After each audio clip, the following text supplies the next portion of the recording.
জুলাই বিপ্লবে নেতৃত্ব দেওয়া ছাত্র জনতার নেতৃত্বে আত্মপ্রকাশ করতে যাচ্ছে রাজনৈতিক দল। দল ঘোষণার আগে ফেব্রুয়ারির মধ্যেই সরকার থেকে পদত্যাগ করতে পারেন অন্তর্বর্তীকালীন সরকারের তথ্য উপদেষ্টা নাহিদ ইসলাম।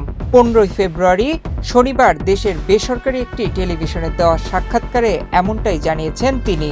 যদিও এ ব্যাপারে অনেক আগে থেকেই আলোচনা ছিল।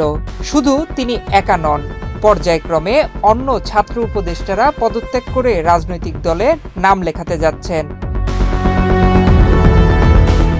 রাজনৈতিক দলে যোগ দেওয়া ও পদত্যাগ প্রসঙ্গে নাহিদ বলেন, শেখ হাসিনার বিরুদ্ধে গণ অভ্যুত্থানে মূলত ছাত্ররাই নেতৃত্ব ছিল।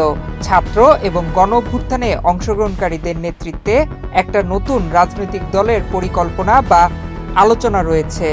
সেই দলে যদি অংশগ্রহণ করতে হয় তবে অবশ্যই সরকারের থেকে সেটা সম্ভব না। সেই দলে যদি তিনি যেতে চান তবে সরকার থেকে তিনি পদত্যাগ করবেন বলেও জানান। যদি আমার সরকারের মনে করি যে সরকারের থেকে আমার এখন মাঠে যাওয়া, জনগণের সাথে কাজ করাটা বেশি জরুরি মনে হয়, তাহলে আমি সরকার ছেড়ে দেব এবং হয়তো সেই দলের প্রক্রিয়া যুক্ত হব। নাহিদ ইসলাম জানান, দলের কার্যক্রমে যোগ দিতে তিনি সহ উপদেষ্টা হিসেবে দায়িত্ব পালন করা শিক্ষার্থী প্রতিনিধিরা পদত্যাগের ঘোষণা দিতে পারেন কয়েকদিনের মধ্যেই। ঘোষণা এসেছে দলটি এ মাসেই হবে উল্লেখ করে তিনি আরও বলেন, আর কয়েকদিনের ভেতরে একটা চূড়ান্ত সিদ্ধান্ত সবাই জানতে পারবেন। রাজনৈতিক দল গঠন আর ভোটের রাজনীতি যে ভিন্ন বিষয় তা জেনেই মাঠে নামা হচ্ছে বলেও জানান তিনি।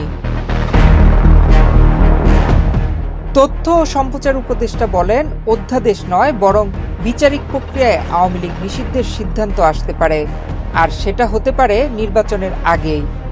নির্বাচন নিয়ে বিএনপির অবস্থান পরিষ্কার করায় সরকারের সাথে দূরত্ব কমেছে বলেও মনে করেন তিনি। কোটা বাতিল আন্দোলন থেকে এক পর্যায়ে সরকার পতনের ঘোষণা।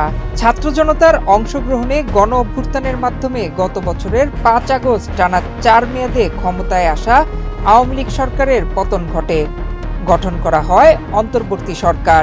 এরই মধ্যে চলে গেছে 6 মাসের বেশি সময়।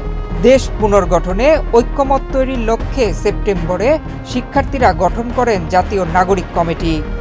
তাদের পক্ষ থেকে গঠিত হচ্ছে নতুন রাজনৈতিক দল, আর এই নতুন দলের আনুষ্ঠানিক ঘোষণা আসছে এ মাসেই।